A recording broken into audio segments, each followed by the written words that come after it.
Dear friends, brothers and sisters, I wish you a Merry Christmas and a Happy New Year. ത്രിയേക ദൈവത്തിന് മഹത്വം ഉണ്ടായിരിക്കട്ടെ. അത്യുന്നതങ്ങളിൽ ദൈവത്തിന് മഹത്വം, ഭൂമിയിൽ ദൈവപ്രസാദമുള്ള മനുഷ്യർക്ക് സമാധാനം. ആദ്യ ക്രിസ്മസ് നാളിൽ മാലാഖന്മാർ ആശംസിച്ച വചനം. എല്ലാവർക്കും ക്രിസ്തുമസിൻ്റെയും നവവത്സരത്തിൻ്റെയും ആശംസകളും ഒരു പിടി നന്മകളും നേരുന്നു. ഗ്ലോറിയ ന്യൂസ് 3 പ്രവർത്തന വർഷങ്ങൾ പിന്നിട്ടിരിക്കും. സമൃദ്ധിയായി അനുഗ്രഹിച്ച സർവേശ്വരന് സ്തുതിയും സ്തോത്രവും അർപ്പിക്കുവാൻ ഈ അവസരം വിനിയോഗിക്കും.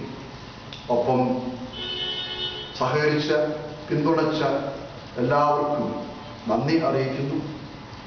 ഇതിന് പിന്നണിയിൽ നിസ്വാർത്ഥമായി ആത്മാർത്ഥതയോടെ പ്രവർത്തിച്ച സഹോദരങ്ങൾക്ക് മുക്തകണ്ഠം പ്രശംസയും അറിയിക്കുകയാണ്. ക്രിസ്തു ജയന്തി വീണ്ടും സമാഗതമായിരിക്കും. അനേകം ജയന്തികൾ നാം ആഘോഷിക്കുന്നു. മറ്റുള്ള ജയന്തി ആഘോഷങ്ങളെ ഒന്നും ചെറുതായി കാണുന്നില്ല. എങ്കിലും ക്രിസ്തു ജയന്തിയെ അതുല്യമാക്കുന്ന, വ്യത്യസ്തമാക്കുന്ന 3 കാര്യങ്ങൾ സൂചിപ്പിക്കുവാൻ ആഗ്രഹിക്കുകയാണ്. ഒന്ന്, ദൈവം തന്നെ മനുഷ്യനായി തീർന്നു എന്നുള്ളതാണ്. എല്ലാ ജന്മങ്ങളിലും ജനനങ്ങളിലും ദൈവത്തിൻ്റെ പ്രതിച്ഛായയും രൂപവും സാദൃശ്യവും ഉണ്ട്. എങ്കിലും ഇവിടെ ക്രിസ്തു ദൈവം തന്നെയായിരുന്നു.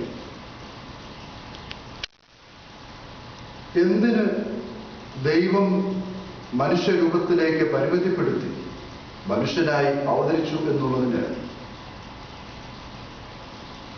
നമ്മുടെ ചിന്തയെ ചൂടുപിടിപ്പിക്കുന്ന അനുഭവമാണ്. ഒരൊറ്റ ഉത്തരമേ അതിന് പറയുവാനായിട്ടുള്ളൂ. ദൈവം ലോകത്തെ സ്നേഹിച്ചു എന്നുള്ളതാണ്.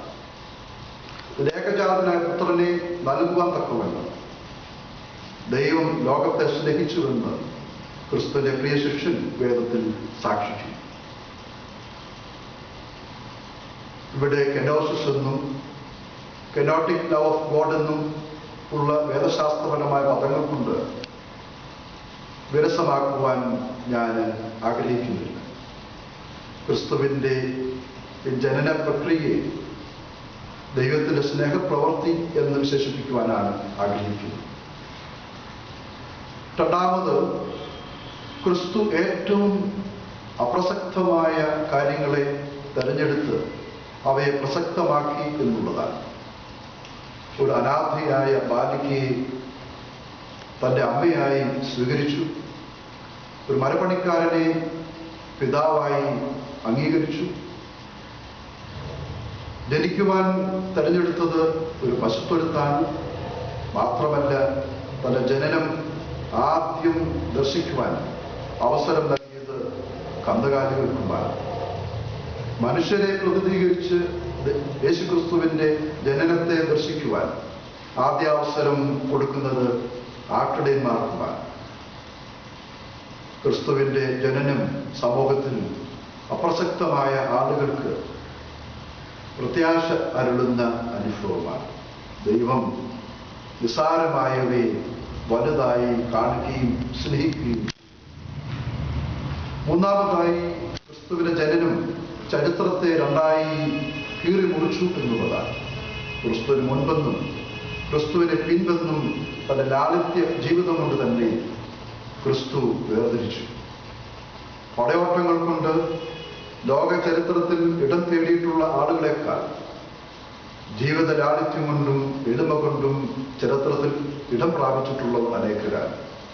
എബ്രഹാം ലിങ്കനും മഹാത്മാഗാന്ധിയും ശ്രീബുദ്ധനും എല്ലാം അവരുടെ ലാളിത്യ ജീവിതം കൊണ്ട് ചരിത്രത്തിൽ ഇടം തേടിയവരാണ്. ഇന്ന് ഈ ലോകത്തിൽ ഏറ്റവും കൂടുതൽ ഉച്ചരിക്കപ്പെടുന്ന നാമം യേശുക്രിസ്തുവിൻ്റെതാണ്. ഒന്നും ഇല്ലാത്തവനായി വന്ന് ലോകത്തെ തന്നെ നേടിയെടുത്ത ക്രിസ്തുവിൻ്റെ ആ വിനയ രൂപത്തിന് മുമ്പിൽ ശിരസ് നമിക്കുന്നു. ക്രിസ്തുവിൻ്റെ ജനനം നമ്മൾക്കേവർക്കും സന്തോഷത്തിൻ്റെയും ആനന്ദത്തിൻ്റെയും സമാധാനത്തിൻ്റെയും സമൃദ്ധിയുടെയും ദിവസങ്ങളെ പ്രദാനം ചെയ്യട്ടെ എന്ന് ആശംസിക്കുന്നു. ഏവർക്കും ക്രിസ്മസ് നവവത്സര ആശംസകൾ നേരുന്നു. ദൈവം നമ്മളെ കാത്ത് സംരക്ഷിക്കട്ടെ.